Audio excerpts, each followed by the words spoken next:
What's good, riders? It's Sunny here from Riders Garage, and we'll be doing two things in this video. One, my wife bought for me a brand new helmet, and secondly, we'll be talking about the new helmet rules in Singapore.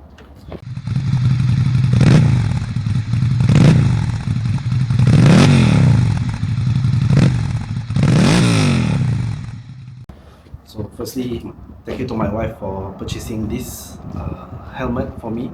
I've been eyeing on it for a long time. I actually was looking at the previous version, which is slightly cheaper, but with the new regulations in Singapore, this will be approved. So take a guess, what do you think it will be? So recently SPF had an announcement that the helmet rules will be changing in Singapore. As you know, we usually need to have PSB approved helmets, which basically means there is the Singapore standard SS9, where shops, whenever they want to import or sell any motorcycle helmets, they will have to go through a test, a batch testing. So for every batch, they will have to sacrifice one helmet to do the test, and it really depends whether it will pass or fail. If it fails, then I don't know what will happen to the lot, whether it's destroyed or they will have to send it back to the original country. But if it passes, then you will get the PSB sticker, the silver sticker that you usually see at the back of the helmet. Some people paste it on the inside of the helmet, but if I'm not mistaken, the right place is actually at the back of the helmet. And this is has always been the case for a very long time. I can't recall when was it introduced, but I believe ever since I started riding, it was already there. So Malaysia has something similar, which is called SIRIM, and it has been really outdated, and a lot of riders are complaining that your Chapalang helmet can pass the PSB test, but the RI, which is not PSB tested but is ECE approved or maybe DOT approved, is not allowed. So there seems to be a double standard of a sort. So you all cannot see that, so comment below what do you think the helmet is. Hint is that it's quite popular in Southeast Asia. Like I said, it's not the cheapest version, it's slightly one up, and I believe this is the bang for buck that you can get for a full face helmet. So with the new ECE 2206 acceptability for Singapore law for helmets, it actually opens up a lot of things, especially for riders and also for the shops. So I believe there will be a shift in the market where people are looking to buy overseas rather than stick to their local shops if they are not cheaper, because sometimes they have to put the price slightly higher due to the tax. Currently it's because of the PSB stickers. So with the PSB out of the way and having ECE 2206 able to cover the legality of wearing your helmet, then I think it's a game changer in Singapore. Because ECE 2206 is widely recognized, it's been introduced last year 2024. I think they are a bit late to the game for Singapore, but I'm very glad that they finally announced 2206 will be part of the acceptable helmets that you can use in Singapore, so you don't have to go through PSB testing. If you have a 2206, you can just import it in, then you can sell it, if I'm not mistaken. They are working closely with Regina as well as Harley Davidson, which is a bit weird. Why Harley Davidson? We don't sell helmets. And they will be also working with CDC, SSDC and also BBDC on I think riders know whether new or old, what are the helmets that is allowed in Singapore, the new regulations. Okay, oh, this is nice. I wanted to buy this. The accessory came with it. Another hint, this is the accessory. So are you guys ready? Another thing I want to talk about is the straps. So double D-ring has always been part of the PSB approved helmets, but now with 2206, you have the magnetic lock, you also have the buckle, which is the quick release.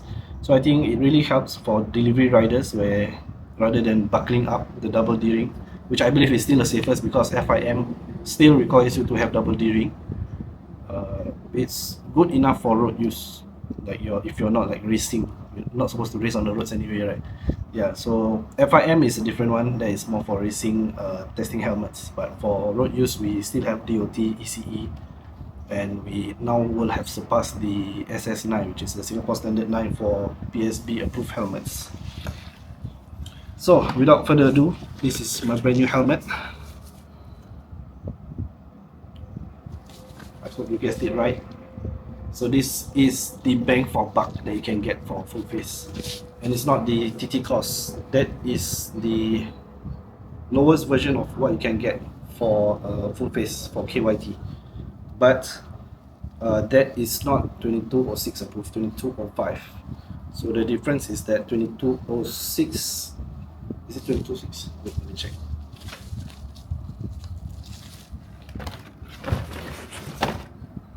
Yeah, so it even says here right in the box, 2206 ECE is a KYT. It's a Revo Stellar Diamond M. So that's the helmet with the helmet bag.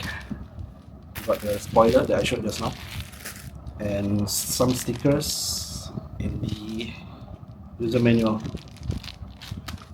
I was hoping to get a visor.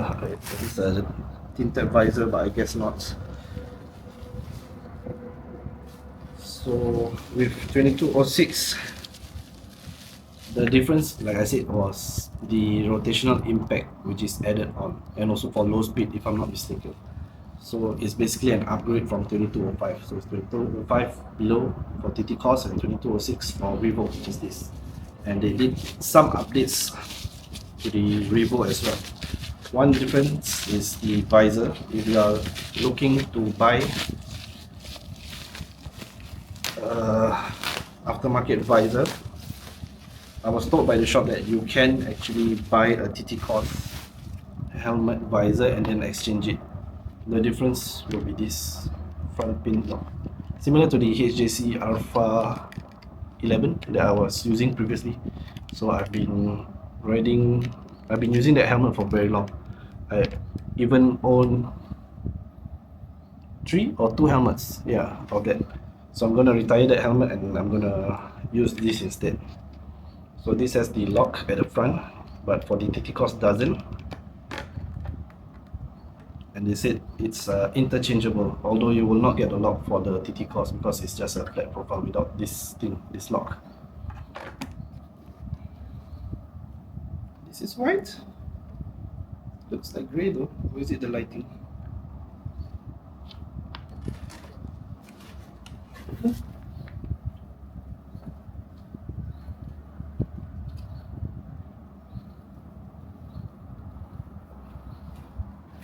Yeah, that's the lighting. Anyway, I got this actually from Malaysia, as you can see, 599 ringgit. But my wife, we were actually having dinner then. I was just looking through helmets from Regina because they are selling off all their old helmets at quite a good price. Then she said, why not just buy from here? And I said, oh, okay lah, maybe just see what was in my cart. And it was TikTok Live. She said you can actually get more discounts if you go on TikTok Live. And we were in Malaysia at that time, so we bought. We went to one of the live and then we checked. The price was the lowest. It's not 599. I think when we convert, it was about $112 or $120. So it's really a steal for me to get this. And M is quite hard to find. I don't know why, because this is a 58 cm if I'm not mistaken. And yeah, I think it's really good. It's a steal to get. Look at the back, it's quite premium. But why doesn't it say where is the ECE? Okay, it's here. Sometimes they will put the ECE at the back, but it's not here. It's just the size. It's at the strap. Hope you guys can see this. That's the strap, the E11. Sometimes they will put it at the visor as well, if you can see.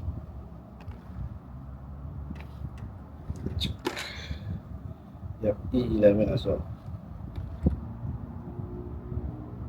So yeah, I know a lot of you have already been eyeing on a lot of helmets, but with the ECE2206, I think it broadens up the appeal for a lot of helmets that you can wear without worrying too much in Singapore. I've only known one person, which is actually Randy, to get caught for not wearing a PSB approved helmet. But apart from that, you don't really hear people getting caught for PSB helmet. So now I don't think you really need to worry, as long as it's a ECE2206, then you're good to go. So I hope that will lower the prices of helmets in Singapore due to skipping the test of the PSB, and yeah, they will face a lot more competition when we are able to buy overseas like me. Yeah, this is actually white, just that the lighting is warm, so it looks a bit dark. Yeah, but it's not like white like I saw. So yeah, I don't know. Okay, so that's the end of the video. Do let me know what are your thoughts on the new helmet, and whether there's any other laws that are stupid that maybe needs changing. This was one of the biggest stupidest law that I think was around, because we already have other tests which is worldwide recognized, and we are not following it, and we are following our own standard, which is a bit dumb. And PSB also said within the past 2 decades or so, there has not been any penetrative trauma to the head, where they did the penetrative testing onto the helmet, where they drop a load onto like a spike at the bottom of it. So that has been excluded, and yeah, I hope this is the way to go for riders. So comment what helmets are you looking forward to buy, whether locally or internationally, and I'll see you in the next one. I'm Hanif from Riders Garage. Ride safe. Thank you, bye. Before I go, let's just test.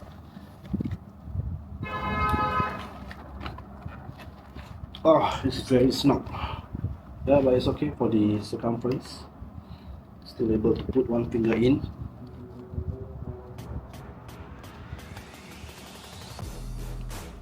Once I wear this helmet for a few weeks or months, maybe we'll do another review. For the meantime, oh no, did I lock myself in? Oh, okay. Yeah, I didn't lock myself in. I heard something crack. Oh, no. What did I do? Anyways, ride safe.